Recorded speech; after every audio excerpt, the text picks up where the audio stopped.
প্রিয় শিক্ষার্থীবৃন্দ,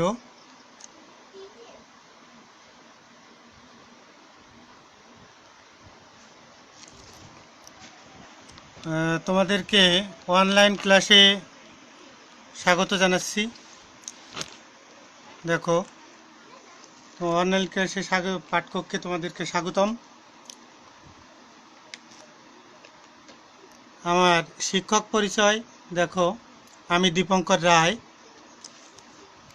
প্রভাষক বাংলা বিভাগ, শেখ হেলাল উদ্দিন কলেজ, ফকিরহাট, বাগেরহাট।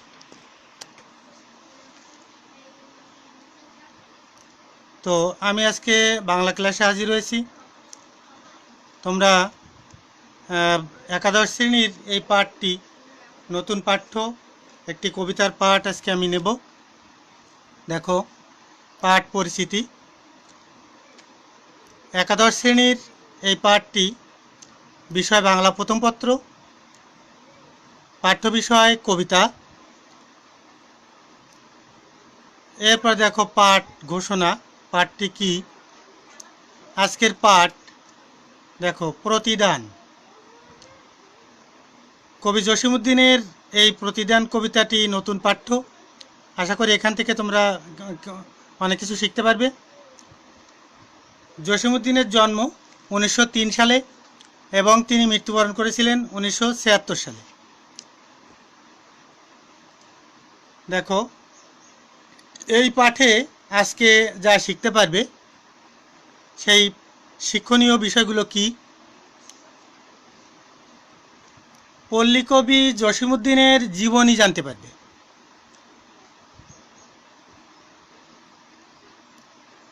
2 নম্বরে প্রতিদান কবিতার মূল ভাব বিশ্লেষণ করতে পারবে। এরপরে আছে প্রতিদান কবিতায় প্রকাশিত কবি চেতনার স্বরূপ ব্যাখ্যা করতে পারবে। এই বিষয়গুলো আমরা আজ শিখতে পারবো। তো দেখো, জসিমউদ্দিনের জীবন কথা। জসিমউদ্দিন কেমন কবি ছিলেন, কোথার কবি ছিলেন, বা তার জন্ম কোথায়, এগুলো আমরা জানব। জন্ম ফরিদপুর জেলার তাম্বুলখানা গ্রামে, যেটা আছে মাতুলালয় ছিল তার 1903 সালে। এই 1903 সালে মামার বাড়িতে জসিমউদ্দিনের জন্ম হয়েছিল। তার পৈতৃক নিবাস ফরিদপুরের গোবিন্দপুরে। তিনি রাজেন্দ্র কলেজ থেকে আইএ, বিএ এবং কলকাতা বিশ্ববিদ্যালয় থেকে বাংলা সাহিত্যে এমএ ডিগ্রি লাভ করেছিলেন। তৎকালীন অবিভক্ত বাংলায় রাজেন্দ্র কলেজ থেকে তিনি ইন্টারমিডিয়েট এবং বিএ পাশ করেন, আর কলকাতা বিশ্ববিদ্যালয় থেকে বাংলা সাহিত্যে তিনি এমএ ডিগ্রি লাভ করেছিলেন। কলেজে অধ্যয়নকালে কবর কবিতা লিখে তিনি খ্যাতি অর্জন করেছিলেন। তার বিখ্যাত কবিতা কবর কবিতা। এই কবিতা কলেজে অধ্যয়নকালেই তিনি তার কবিতাটা লিখে বিশেষ খ্যাতি লাভ করেছিলেন। প্রথমে তিনি ঢাকা বিশ্ববিদ্যালয়ে অধ্যাপনা করেছিলেন, পরে সরকারের প্রচার ও গণসংযোগ বিভাগের উচ্চ পদে আসীন ছিলেন। এটি ছিল তার কর্মজীবন। এরপরে দেখো পল্লী কবি জসিমউদ্দিন। যে জসিমউদ্দিন কেন পল্লী কবি, তার পল্লী কবি হওয়ার পিছনে কতগুলো কারণ ছিল। যে জসিমউদ্দিন পল্লী কবি হিসেবে সমধিক পরিচিত, তাকে আমরা পল্লী কবি বলেই চিনি। পল্লী জীবন তার কবিতার প্রধান উপজীব্য। যে পল্লী জীবনকেই তিনি তার কবিতার মূল প্রেক্ষাপট হিসেবে নিয়েছিলেন। বাংলার গ্রামীণ জীবনের আবহ, সহজ সরল প্রাকৃতিক রূপ, উপযুক্ত শব্দ, উপমা ও চিত্রকল্প তার কাব্যে অনন্য সাধারণ মাত্রায় মূর্ত হয়ে উঠেছিল। পল্লীর মাটি ও মানুষের কথা কবিতায় তুলে ধরে তিনি সম্পূর্ণ একটি নিজস্ব কাব্যধারা সৃষ্টি করেছেন।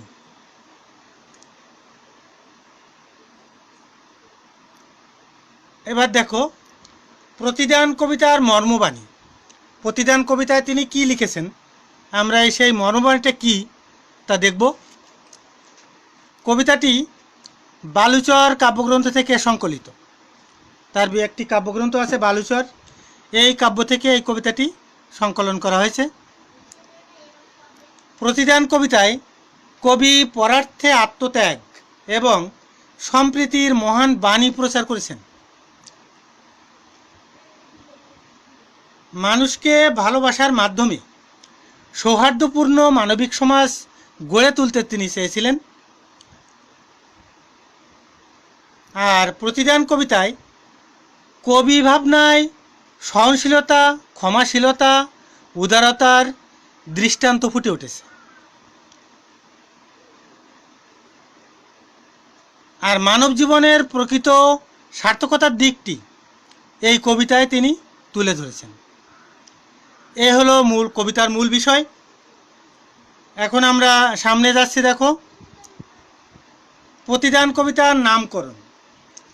যেই কবিতার নামকরণটা কেন প্রতিদান, তার উপর কিছু আলোকপাত এখানে আছে। কবির মতে পরার্থে জীবন উৎসর্গ করাতেই মানব জন্মের সার্থকতা নিহিত। কবি মূলত বলতে চেয়েছেন, মানুষকে ভালোবাসা দিয়ে আপন করা, মানুষ হয়ে মানুষের উপকার করাই জীবনের মূল লক্ষ্য হওয়া উচিত। এটি হচ্ছে এই কবিতার প্রধান বিষয়। কবি হিংসা বিদ্বেষ ভুলে সৌহার্দ্যপূর্ণ সম্পর্ক বিনির্মাণ করতে চেয়েছেন। মানুষের স্নেহপূর্ণ ভালোবাসাই গড়ে তুলতে পারে সুন্দর ও নিরাপদ পৃথিবী। আর এই দৃষ্টিকোণ থেকেই কবিতাটির নাম প্রতিদান। যেসব দৃষ্টিকোণ দিয়েই এই কবিতার নামকরণ করা হয়েছে প্রতিদান, অর্থাৎ পরার্থে জীবন উৎসর্গ করা।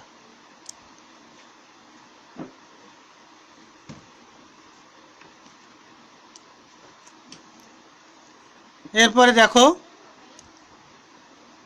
এই কবিতায় কিছু শব্দ অর্থ আছে, অর্থগুলো আমরা দেখব। যে বিভাগী, বিভাগী একটা শব্দ অর্থ আছে। বিভাগী মানে উদাসীন। তারপরে দেখো দীঘল, দীঘল মানে দীর্ঘ। এরপরে আছে সোহাগ, সোহাগ মানে ভালোবাসা। তারপরে আছে মালঞ্চ, মালঞ্চ মানে ফুলের বাগান। আর একটা আছে নিরন্তর, নিরন্তর মানে অবিরাম। এই শব্দ অর্থগুলো আমরা দেখলাম। এরপরে দেখো একটা উদ্দীপক আছে তোমার সামনে। পুষ্প আপনার জন্য ফোটে না, অপরের জন্য তোমার হৃদয় কুসুমকে প্রস্ফুটিত করিও। এই উদ্দীপক থেকে আমরা কিছু প্রশ্নের সম্মুখীন হব। দেখো উদ্দীপক দিয়ে আমরা অনেক সময় প্রশ্ন করি। উদ্দীপকটির সাথে প্রতিদান কবিতার কোন দিকটি সামঞ্জস্যপূর্ণ? যেই উদ্দীপকের সাথে প্রতিদান কবিতার সামঞ্জস্য কোথায়?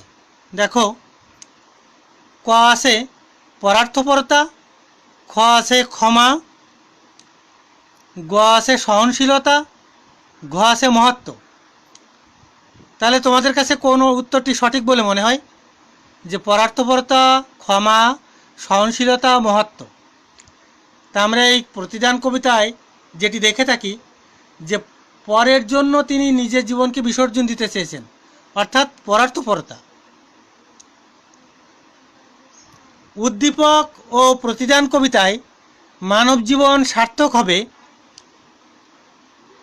দেখো আত্মত্যাগে, প্রতিহিংসায় আর পরোপকারে। দেখো এটাও উচ্চতর দক্ষতামূলক প্রশ্ন। নিচের কোন উত্তরটি সঠিক? দেখো এখানে আছে কয় আছে 1 ও 2, খতে আছে 1 ও 3, গতে আছে 2 ও 3 এবং ঘতে আছে 1, 2 ও 3। তোমার কাছে কোন উত্তরগুলো সঠিক বলে মনে হয়? তাহলে আমরা দেখব এই কবিতায়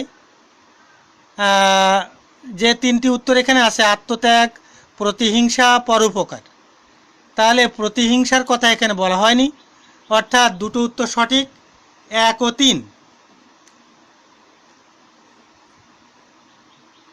এরপর দেখো আমরা এই পাঠ থেকে কিছু মূল্যায়ন করব।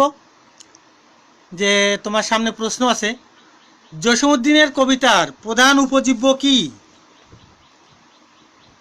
যে তিনি কিসের উপর নির্ভর করে তার কবিতা লিখেছেন, অর্থাৎ পল্লী জীবন বা গ্রাম্য জীবনের আবহ তার কবিতার মূল উপজীব্য। 2 নম্বরে আছে, কবি কোন কবিতাটির জন্য তিনি ছাত্র অবস্থায় কবি খ্যাতি অর্জন করেছিলেন? তো ইতিপূর্বে আমরা বলে এসেছি যে একটি কবিতা লিখে ছাত্র অবস্থায় তিনি কবি খ্যাতি লাভ করেছিলেন, সেই বিখ্যাত কবিতা কবর কবিতা। আরেকটা আছে দেখো, প্রতিদান কবিতার মূল উপজীব্য কি? তাই এর আগে আমরা দেখেছি প্রতিদান কবিতার উপজীব্য হচ্ছে পরার্থপরতা বা পরের উপকার।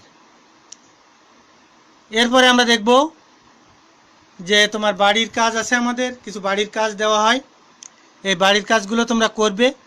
আশা করি ক্লাস খুললে আমরা সেগুলো দেখব। যে প্রতিদান কবিতায় প্রকাশিত কবি চেতনার স্বরূপ বিশ্লেষণ করো। এই প্রশ্নটি লিখে নাও এবং তোমরা এই প্রশ্নটি উত্তর লিখবে। রচনামূলক প্রশ্ন, অর্থাৎ উচ্চতর দক্ষতামূলক প্রশ্ন, তোমরা এখান থেকে উত্তর করবে। আশা করি তোমরা বাড়িতে থেকে ভালো আছো। তোমাদেরকে আজকের এই অনলাইন ক্লাসে ধন্যবাদ জানিয়ে আমার এই